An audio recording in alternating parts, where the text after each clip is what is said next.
Hello, good evening, dear all. We are so happy to see all of you joining EWB webinar, Thursday webinar, through different platforms like Zoom and Facebook. Thank you for joining because we believe that self-development starts at the same time when we devote some time for our self-education and also for self-reflection. And for this purpose, we are very happy to introduce our speaker, Dr. Alia Hadid. She's representative of Rhode Island College, and she's an expert in English language teaching. And today she will be sharing a very fascinating webinar recognizing the invisible potential of multilingual learners. It's just very surprising because the other day I read an article that was advocating for learning languages, and there was one very interesting point shared by the author. So the author said, like, once the learners have different language capacities, their creativity will boost. So that was very interesting. And let us, let us see what our speaker will share today. And let me share some information about our speaker. Dr. Alia Hadid is an assistant professor and co-director of the TESOL bilingual program at Rhode Island College, USA. She has a bachelor's in the English literature and in MA in linguistics. She also earned her PhD in technology in education and second language acquisition from the University of South Florida. Dr. Hadid has extensive experience working with language learners both in the United States and abroad. Living in various countries and learning multiple languages has made her sensitive to other cultures and language learners' needs. That's very important. Her research interests include working with language learners and underrepresented populations from immigrant and refugee backgrounds. She studies the language learners' experiences and the interplay between language learning and identity. She also aligns her work with teacher education research to bridge the gap between teachers and learners and amplify the voices of underrepresented population. That's very fantastic. And Dr. Ali Hadid, welcome to English without Borders. We really appreciate your time because we understand back in Rhode Island it's 7 a.m. right now. And in Tajikistan, we are, yes, we have 6 p.m. And anyway, thank you for joining and being ready to share your knowledge with uh, educators in Tajikistan. Thank you so much. And dear audience, please don't hesitate to ask your questions and grab as much as you can from our great speaker today. Thank you so much. Over to you. All right. Thank you for the wonderful introduction, Nasiba, and good evening, everyone. I know it's late, so thank you for being here. It is early here in Rhode Island, but I know it's also evening time in Tajikistan, so thank you for being here. So today I'm excited to share my 25-year of experience working with multilingual learners. And so I'm going to share my screen. And so today we're going to talk about recognizing the invisible potential of multilingual learners.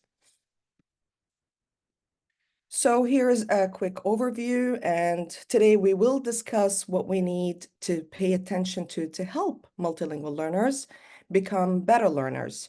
And we also will discuss the various steps that will help engage them and ensure their success. So in this presentation, I will share steps and provide activities and things that you can do in your classroom. So just because multilingual learners may come to your classroom with little or no knowledge of the language that you're teaching does not mean they know nothing.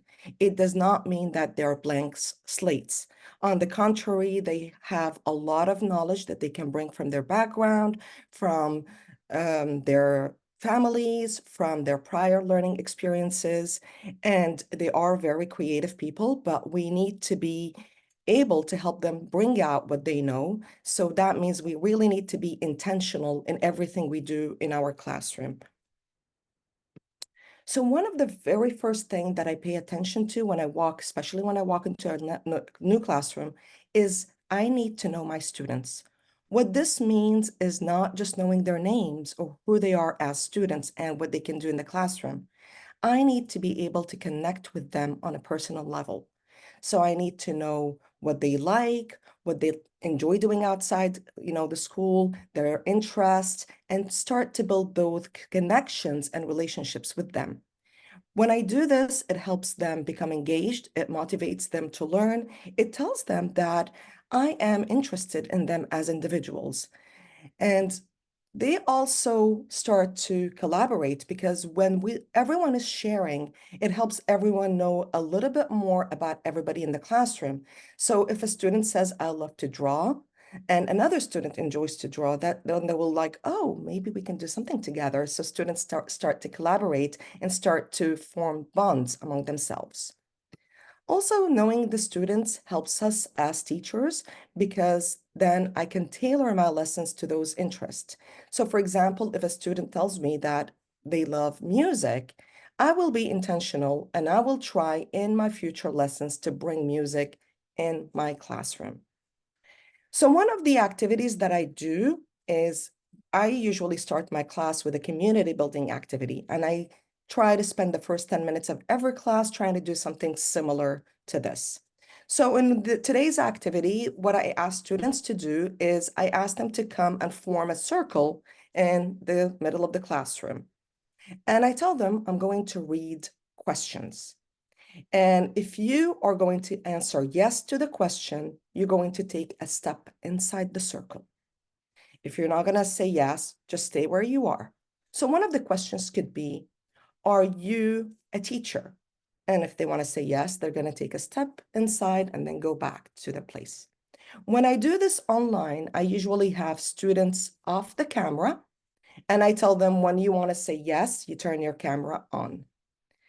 And so for today's session, and because it's a different way, I'm gonna modify this further, and I'm gonna ask you to use the chat feature.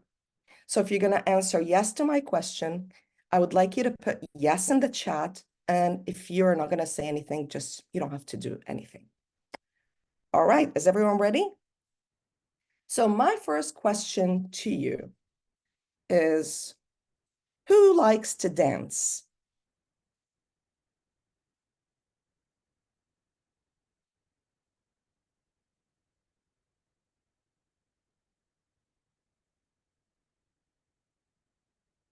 Okay, I see a couple of yeses. Great. Who has two brothers?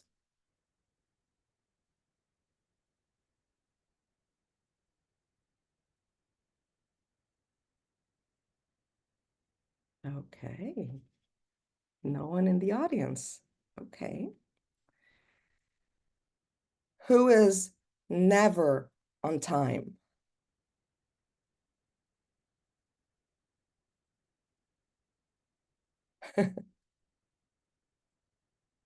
You'll be surprised. Students sometimes come in and they're like, but yeah. Okay. Who loves fast food?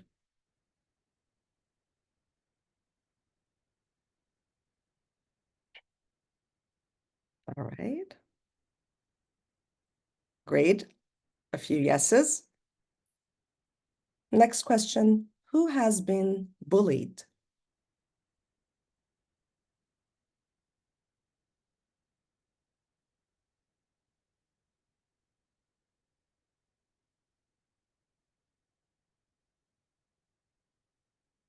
Okay.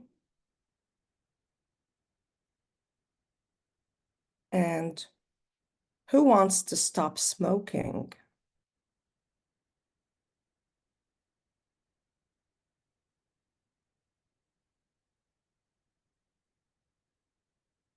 Okay, I'm happy. It seems like no one.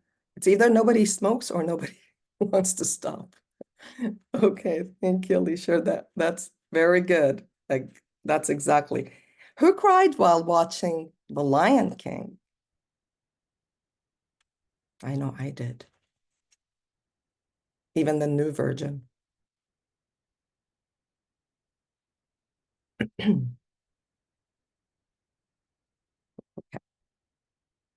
A few yeses. And my last question, who thinks everybody should have a roof over their head?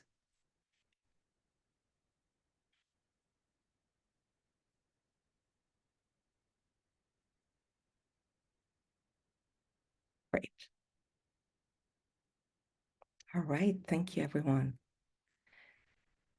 And if you could tell me in the chat, how do you feel this activity is useful, or what do you feel after doing this activity? How do you think it can help you build a community in your classroom?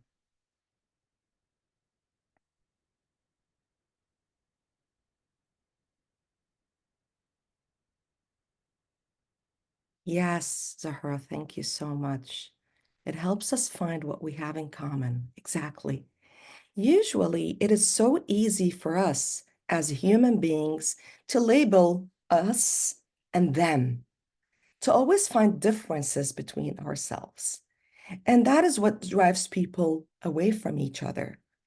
Now, by doing this activity, we're doing the opposite. We're trying to find what we have in common. And usually, if you noticed the kind of questions, one of the questions that got a unanimous yes was who thinks everybody deserves to have a roof over their head? It was like unanimous yes. It's those essential questions that bring us together. So really, we have to be very careful with how we ask our questions because we have a lot in common. We just need to bring those out. So thank you very much for participating in this activity. All right, moving forward, I'm going to talk about BICS and CAL. So BICS, and this is something that Commons talked about, BICS stands for Basic Interpersonal Communication Skills. So usually you see a child playing with their friend, speaking, playing on the playground. They have no trouble communicating with their peers. They talk about their daily life. And so you noticed, oh, that kid is verbal. They can communicate very well. But this is because they are actually using social language, the language to kind of play and talk about daily issues. And usually it takes people between 6 months to 2 years to develop their BICS. CALP, on the other hand, is what we know as cognitive academic language proficiency. So it is that language that we use in the classroom when we are actually teaching. So when you are teaching the various content areas, social studies, math, ELA, you are using CALP. So that kind of language is even more difficult because you're using terminologies that the kids might not know. And so it usually takes kids between 5 to 7 years to develop their CALP. So see the difference. So as teachers, we really need to be aware of the difference. Seeing a child or a student talking and being, very verbal does not mean they're going to be able to follow the lesson with no difficulty. So we really need to be very careful when we're teaching. We need to make sure that the content is accessible to our students. We also need to be aware of funds of knowledge. Just because our students come from a different background does not mean they have nothing to offer. In fact, they bring wealth of knowledge to our classroom because they come from different backgrounds. And we need to draw on what they know. We need to draw on their skills and experiences and welcome that new knowledge inside the classroom. And so we should have that positive mindset and say, yes, please bring your whatever you know. We need to show appreciation to them and their families and tell them that they are really resources in our classroom instruction. So one thing that you can do, for example, is we're talking about, let's say, relationships. Well, people form relationships differently in different places. So as a teacher, if you're talking about relationships, you could call on a student who comes from a different background and let them share how they form relationships in their countries. They could maybe bring a song and share it with the students, discuss what the song is about, translate the lyrics, and talk about how people in their culture form different relationships. If you are talking about height, so here in the United States, we use inches, feet, whereas in other cultures, they talk about meters and centimeters. So you could draw on your students' knowledge, and that would be really a great opportunity for you to introduce the metric student system to your students. We cannot talk about funds of knowledge without really talking about culture. So culture is so important. And really, when we talk about culture, we're opening our classroom to the entire world. We're actually inviting our students to be open-minded, to be knowledgeable about various parts of the world, and to learn, because someday when they might travel, they might go to different countries, and this is going to be really helpful for them to be appreciative of what people have and what they bring. So if you're teaching, for example, a unit about food and measurement, there is nothing better than talking about cuisines. And so you could maybe assign your students an end of unit project where they're going to create a cookbook. So you tell them, I want you to share your favorite dish and share a recipe from your cuisine, from your culture. And at the end, as a teacher, you can compile all those recipes into a cookbook that you can share with the students and their families. So the end product may look something like this. And so your students will feel important. They will feel appreciated because you give them a voice. So here you have the student, they have a page, they choose the kind of dish they want to share. They inform everybody about what it is, what's inside it. They have their name. They can choose a picture to accompany their recipe. And so really it's an invitation for them to show what they know. I want to share with you a very important resource from Carolina Navigators. So this is really a very resourceful website where you have a lot of culture kits. If you were guys residing in the United States, you can actually order the culture kits to your classroom. But I want to share here some lesson ideas. If you click on this, and for example, if you want to show a video, very simply, you'd look, there are videos from Korea, Morocco, Italy, China, here you have England, and the list goes on. So this is really a very resourceful website. So I hope you will have time to check it out. Okay, so moving forward, I want to also emphasize the importance of activating and building background knowledge. So what does this mean? Whenever you're teaching something, you are actually telling yourself, I want to know how this is important for my students, how they're going to use that knowledge. And I also they want to say that probably they have some knowledge about it. So I will, see what my students know about it. So in that sense, once you start teaching, you're trying to understand how much your students know about the topic, and you're also trying to see what areas they need help with so that you can fill that with information for them.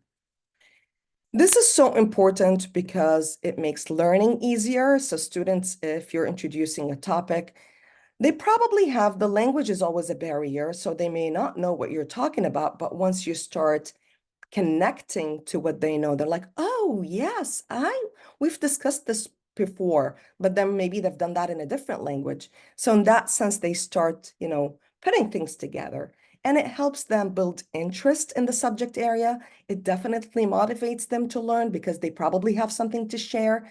And it also validates them, their culture and experiences, because they're like, yeah, I want to tell my teacher what I know about this and what we discussed in my previous class. So how can you activate and build background? First of all, realia. So there's nothing better than bringing real object to the classroom.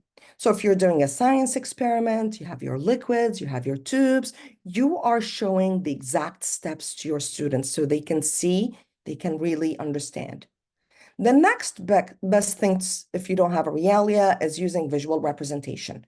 You're using images, you're using graphs, you're using videos. So again, your students can see things in action. You definitely want to encourage your students to talk about their prior experiences and tell them, so what have you done? What do you know about this? And let them share in the classroom. And you want them to tell stories about what they did in the past. And also you can take them on field trips where they can experience things in real life. So how does this work? For example, in one of the activities, I might want my students to start talking about their morning routine. So I need to prepare for this. The first thing that you need to do is always make sure they have access to the language. So in every activity, you want to pre-teach the academic language. So you front load that. This is usually when we're talking about multilingual learners, their number one obstacle. So I'm going to make sure that you know exactly what language I want you to use. Once they have that, now I would show them, for example, a video. And so here I have Mr. Bean. So I put students in pairs and I tell them, I'm going to play the video. And as you're watching, I'm going to pause it after like, let's say 30 seconds. You're going to turn to your partner and tell your partner what you saw. And so students start taking turns describing what they're seeing every 30 seconds. They're using the language that I provided, and they're describing what they're seeing. So let's see a little bit of that.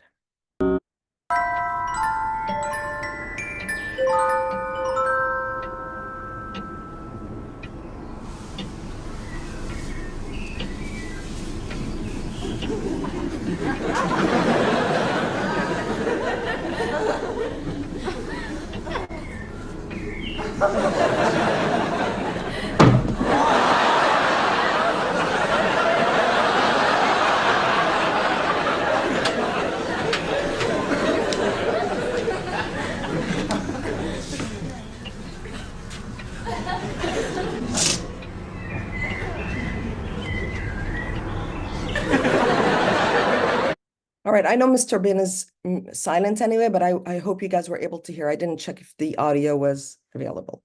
So really, it's some of the words that I would make sure my students know are comforter, bang his head, maybe exercise. Later on, you're going to see him shaving, so I might want to introduce the word razor. And so I would be pausing like I did here, and I would be asking students to take turns describing what they're seeing. Once the video is over, I will ask them to summarize what they saw. Remember, what I want my students to do is talk about their morning routine. But what I did here is I actually gave them access to the language. I modeled for them so they know exactly what my expectations are. And now after I did this, I'm going to ask them to talk about their morning routine. So I scaffolded for the students. They have the language, they have a model, they know what I want them to do. So now they feel comfortable, they feel confident. Yes, I know what my teacher wants me to do. So these are the steps you need to take to make sure that your students understand and can follow and do exactly and be what you want them to do and also feel accomplished. So by looking at the video, we're really talking about visual representations, but also it's very important to make use of images when we are talking and teaching our multilingual learners. So if I were to use this image and ask my students the following question, what do you know about Black Lives Matter? I'm not likely to get an answer from my multilingual learners. Why? Number one, they may not know what that is. Number two, this is something that's happening in the United States. They may not have the language. And in that sense, I'm kind of eliminating multilingual learners from this entire activity. Instead, I need to open up that question and rephrase it. So I could say something like, what do you see in the picture? Or what do you notice about the picture? Now I'm sure everyone is going to have something to say. People might say, oh, people. They might say mask. They might say signs, scarf, whatever. And once I have answers from all the students and nobody feels left out, that is when I can actually start talking about my topic. So really, the way you introduce the topic is so important. From the very beginning, you help everyone feel engaged and everyone has something to share. Another example is here when the teacher is reading a story to her kids. On one side of the book, we have the writing, we have the story. On the other side, the kids can see pictures. So really, by looking at the pictures, it grabs their attention. They're trying to follow what the teacher is reading. By looking at the picture, it helps them, better understand the story, and definitely they can actually retain the information because they're putting both things together. They're listening to their teacher and they're looking at the pictures at the same time. So now when you are working with your multilingual learners, or I would say with all students, let's say you're in science class and you want to talk about how a plant grows to become an adult plant. You want to make sure that your students have access to visuals. So first of all, they can actually see the new words in the pictures and they can understand what you're trying to refer to, but they can also follow the sequence. So as you're talking, you're saying, okay, so this is a seed. We put the seed in the soil. It grows into a seedling. Then we have a young plant. And finally, that grows to become an adult plant. And so they can understand and follow the lesson and not feel, oh, what is my teacher talking about? I want you to watch a little bit of this video, and after you're done, I want you to tell me how you feel. Zdravo. Uzmi jedan papir. Podeli na pola. Uzmi makaze. Iseči papir na pola. Na jednu stranu napiši tvoje ime. Na drugu stranu nacrtaj odakle ste ili gde živite sad. Dobro, uradite.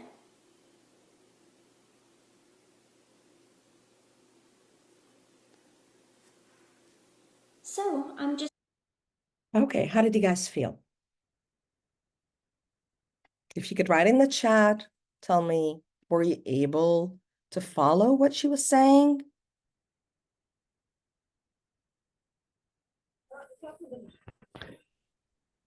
I only understand that she said that in one page is something and another page is something.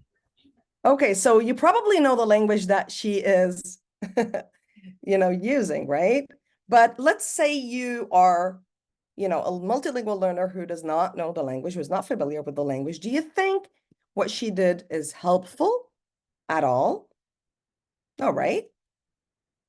Why? Because, No. yeah, thank you. We need to make sure that our input is comprehensible, which is what she did not do. What we mean by comprehensible input, as the name indicates, is that we need to make our message clear. And there are various steps that we need to follow to ensure that.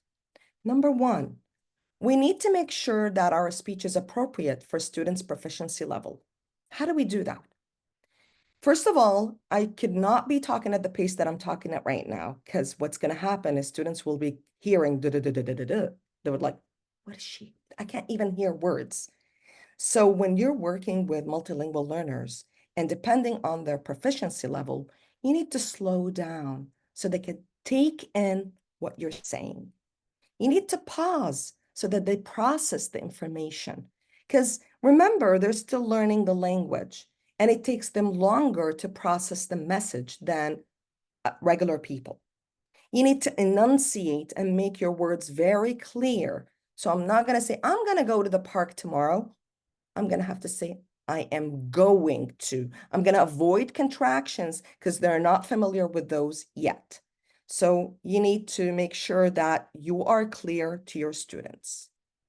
You need to model, just like I did in that activity, because then even if they're missing a few words, they can still see what you want them to do, and that will help them understand. You want to avoid idioms at all costs. Idioms are so difficult, even for native speakers of the language. So definitely try to avoid those as much as you can. You want to paraphrase. So if you say something one way and you feel that your students are confused, well, say it in a different way. Maybe they're going to pick it up that way. You also want to repeat because that will give them more exposure. They will be hearing the message again. They're likely to get it the second time you say it. You want to point out cognates, words that are similar in different languages, because they might know that word. It could be similar to a word in their language. And they're like, oh, now I know what she's talking about. And you want to simplify sentence structures. Don't use very complicated language. Try to keep your sentences short. Try to use simple vocabulary so that the message is clear to your multilingual learners. The next thing that you want to do is you want to provide clear explanation of academic tasks. And so you want to provide step-by-step instructions so they know, okay, you're doing, for example, a math problem. Okay, number one, this is what you're going to do. Step number two, you're going to do this, and you're going to show it to them so that they understand. You want to show them a finished product so they know exactly what you're looking for. And you want to provide oral instructions and written ones. Remember, some students are auditory learners, others are visual learners, but it definitely helps everyone to have both at the same time.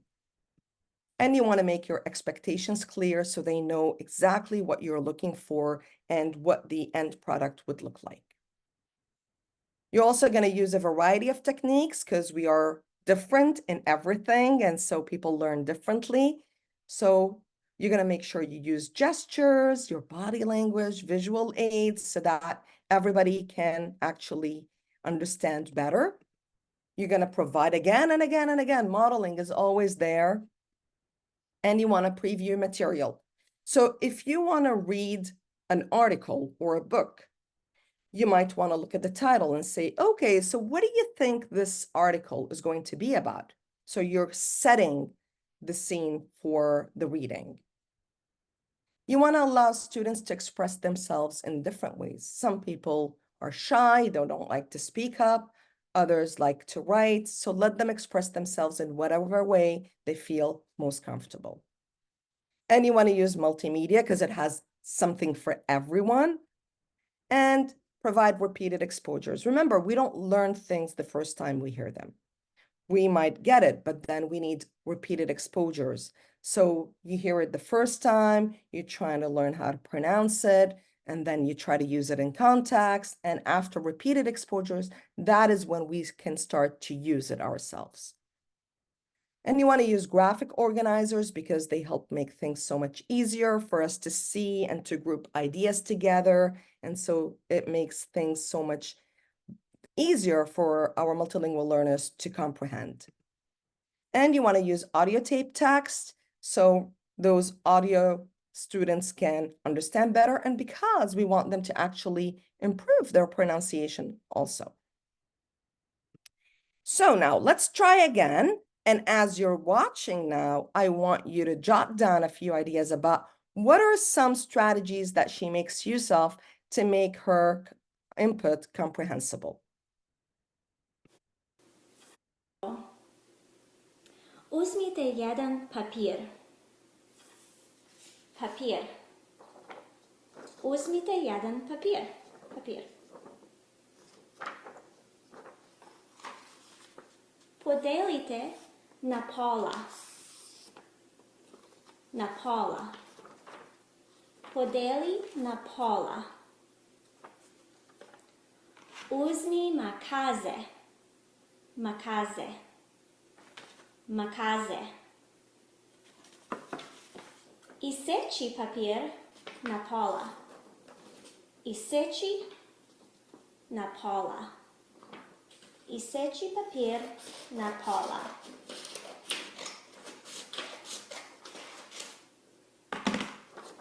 Na pola.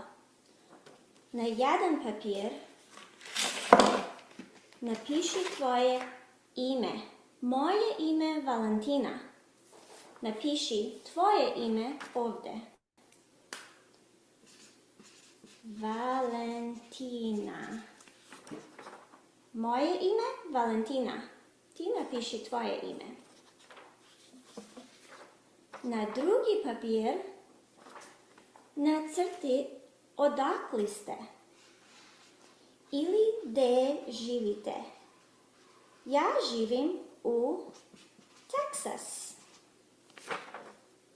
Ja živim u Texas. Valentina živi u Texas. All right, so what are some of the things now that we talked about that she used in her demonstration? If you could put a few words in the chat.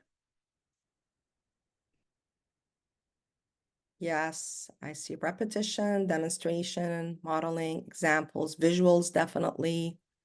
Clear instructions. Yes, she was speaking very slowly, enunciating and repeating all the time. Yes. And see, I guess everybody, although some of you are familiar with the language, but you were still able to say definitely a better version than the previous one and the step-by-step.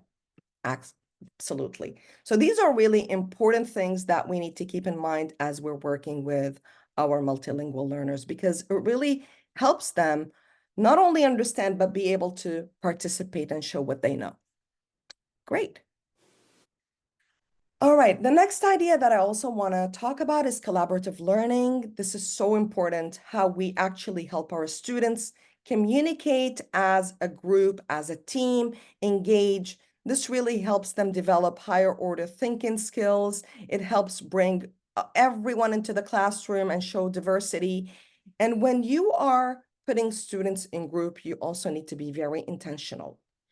You are grouping students according to their skills. So if you want them to work on a certain activity, you're making sure that somebody is good at maybe drawing, somebody else is at analyzing, and you also want to make sure that you group students according to their home language, so that when they are working in their small groups, they can use their home language.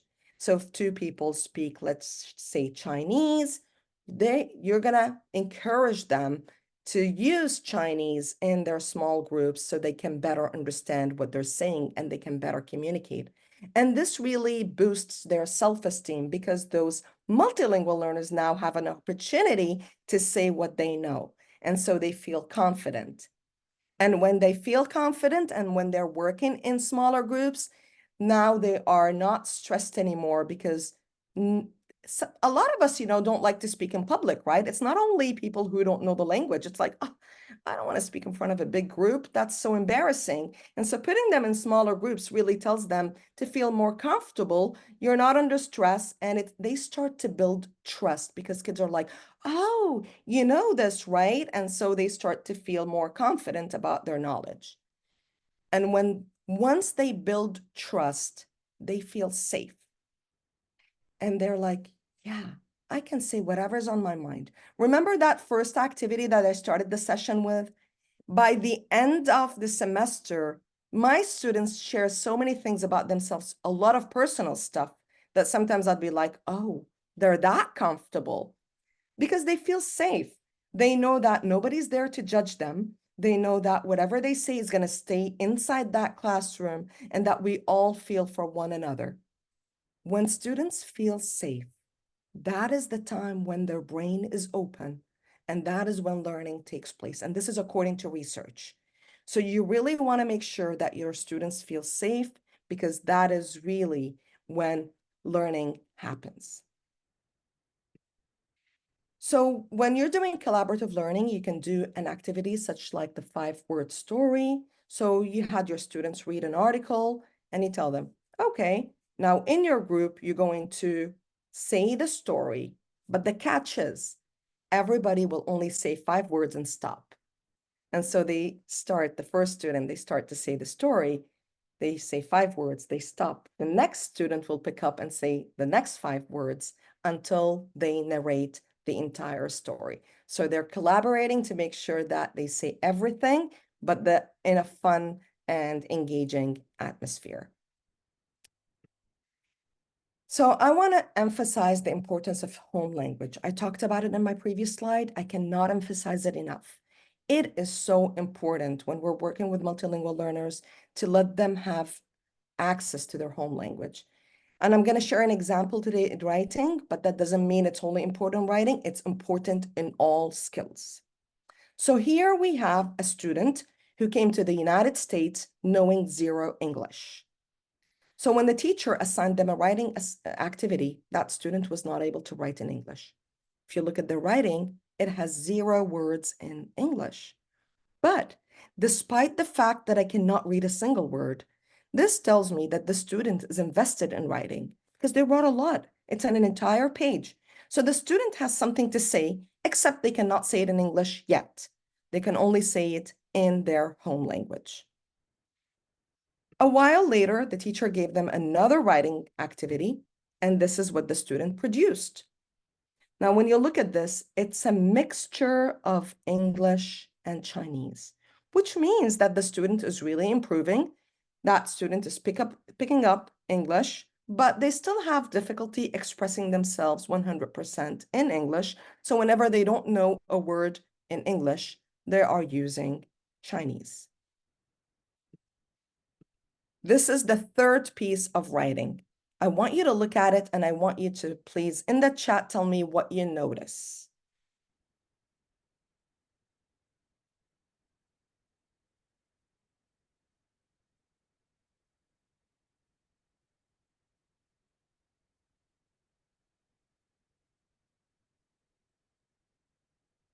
Basically, if you read the first 2 lines, one day I in school, I with my friend. What is missing from this is verb be. The student wrote mostly in English, but verb be is missing. I'm actually trying to access the chat. Yeah. So yes, verb be. And verb be is missing because that is due to Chinese impact. So this is the phase that we call interlanguage, where the student is able to write in English, but his English is being impacted by Chinese syntax. So in Chinese, they don't use verb be, and that's why the student is still not able to use verb be. And finally, this was the last piece the student produced, and if you look at it, it is approaching native proficiency. Look at what the student was able to do in such a short time. Actually, Fu says about the student, the freedom of choice to compose in any language or any form enabled him to engage in meaningful writing throughout his first year in the American school. Can you believe this is only 1 year? The student moved from complete Chinese to complete English, almost perfect English. Why? Because the teacher did not tell the student, no, you cannot write in Chinese. Stop writing in Chinese, learn English, and only after you know English, you can resume writing. What's that going to do to the student? It's going to impact their writing skills, even in their native language. So by telling the student, you can still continue to use your home language, you can still continue to improve in it, that is really helping them become better writers and also learn English better. So I want us to do a very quick activity. I want you to read the following story, and I want you to write 1 to 2 sentences as a summary. There you go. So I am in the interest of time, because I know I'm running out of time, I'm gonna give you 2 minutes to do this. So read it, write 1 to 2 sentence summary, please.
One more minute, please.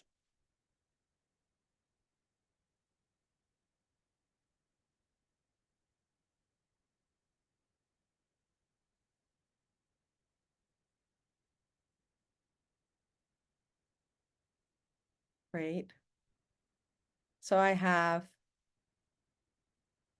that the mother brought the fruit home and one of the kids ate most of the fruit, all the fruit. Now, mind you, here you don't have a single word.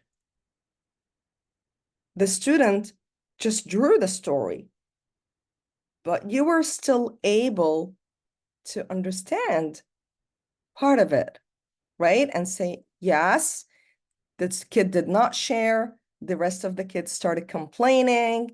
And so what this student did is they actually expressed themselves through drawing.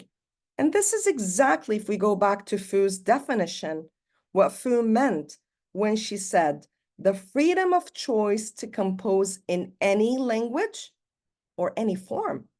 Because here we don't have language. It's just drawing, but still with the drawing, you were able to get the message that the kid, he's trying to say, that kid, yes, thank you. The boy has eaten a lot of fruit and became ill and did not share. So this shows you how much our students and multilingual learners can do even when they don't have the language. Another example that I'm going to show you is here. So story number 2 reads as, one day mama got a lot of fruit. When can we have some fruit? We ask. We will have the fruit tonight, says mama. My brother Rahim is glutton, and pardon my Spanish. He tastes all the fruit. He eats a lot of it. Look at what Rahim did, shouts my little brother. Rahim is naughty and egoista, I say. Mother is angry with Rahim. We are also angry with Rahim, but Rahim is not sorry. Aren't you going to castigar Rahim? Asks little brother. Rahim, soon you'll be sorry. Advierte mama. Rahim starts to feel sick. My tummy's sore. Susura, Rahim. Mama knew this would happen. The fruit castigando Rahim. Later, Rahim says sorry to us. I'll never be so glutton again, he promises. And we all believe him. Now here, this student was able to express themselves in English, but then they stumbled at certain points when they did not know the words in English, so they used their home language. But we can still follow and understand the story despite the fact that it's not all in English. And we also have cognates as in glutton when we have gluttony, somebody who's eats a lot and is greedy, right? And so we are still able to see that the student is really invested in writing and has a lot to say. So what I really want to emphasize at the end of the session is that we want to have that mindset that our students have a lot to offer. They have wealth of knowledge, despite the fact that they may not be able to express themselves in the language we are teaching.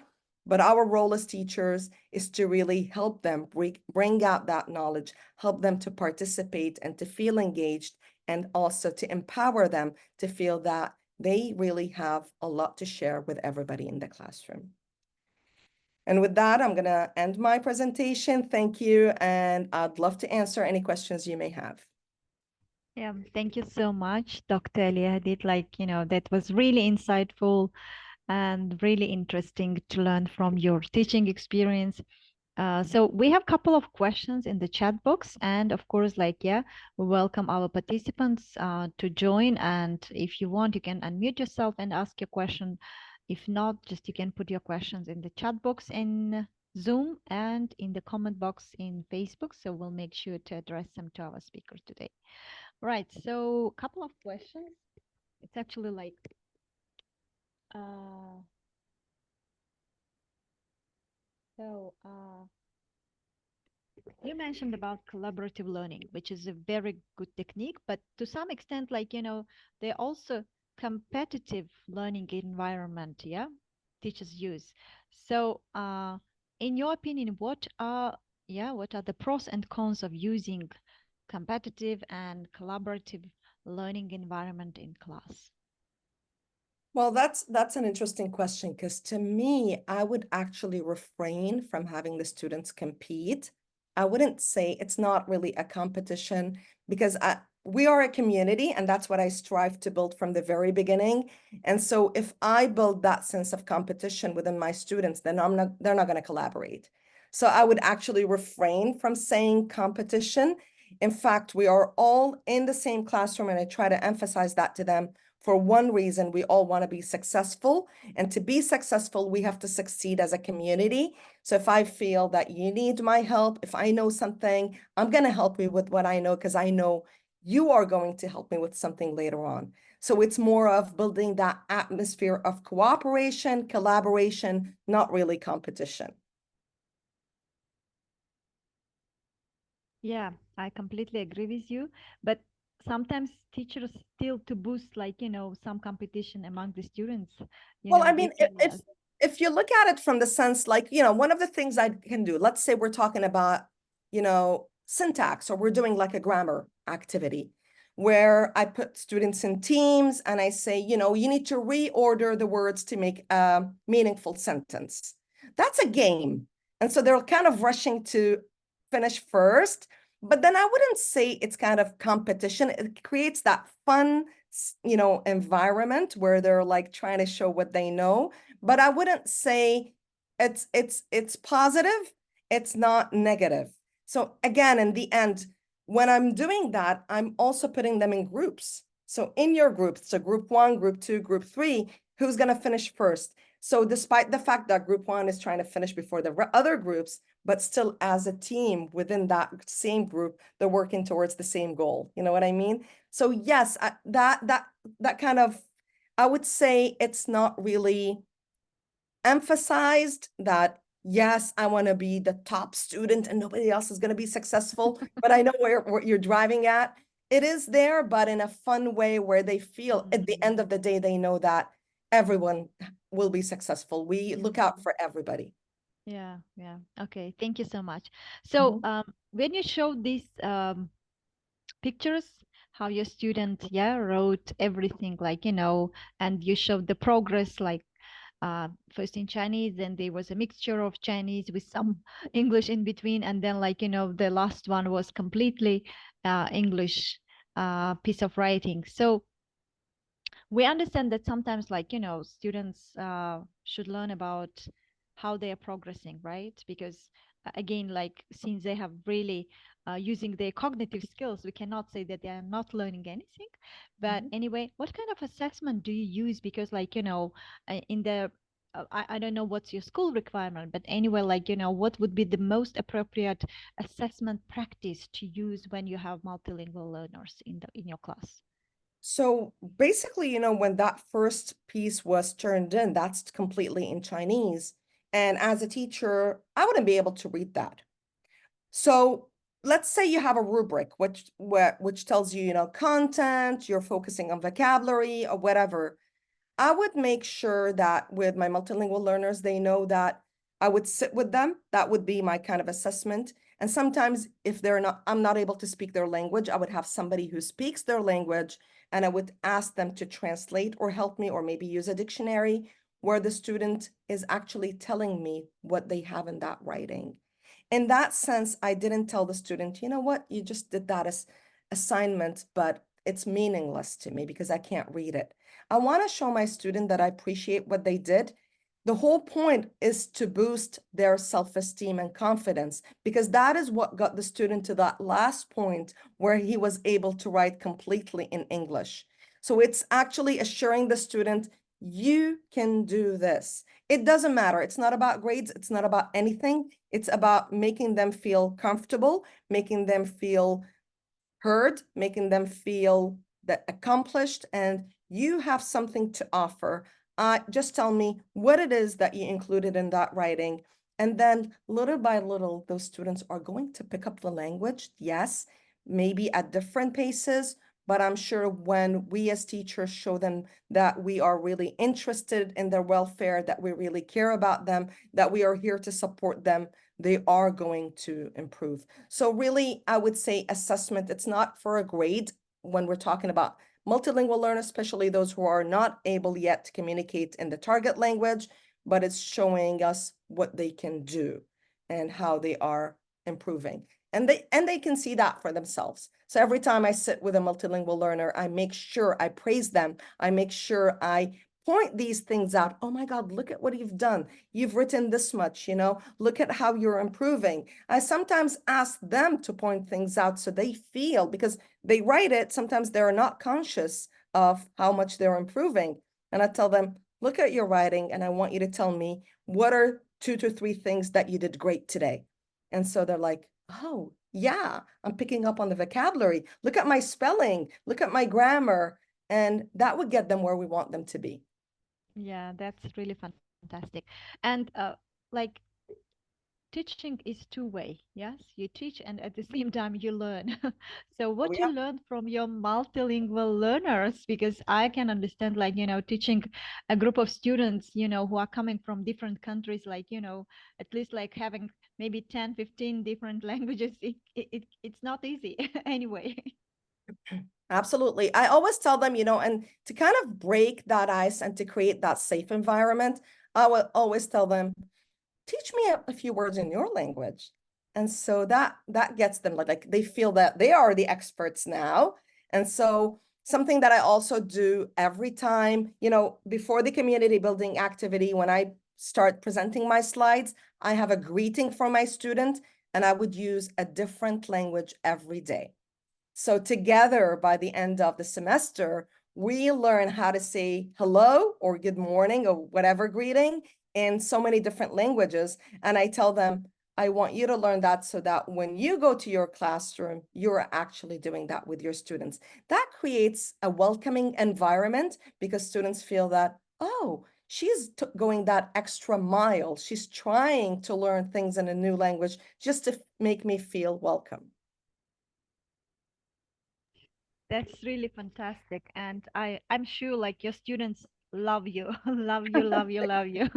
Yeah, that's fantastic because like, you care about your students and you care about their needs, which is uh I believe that true teacher is the one who cares mostly not about the knowledge, but cares mostly at the child as a whole.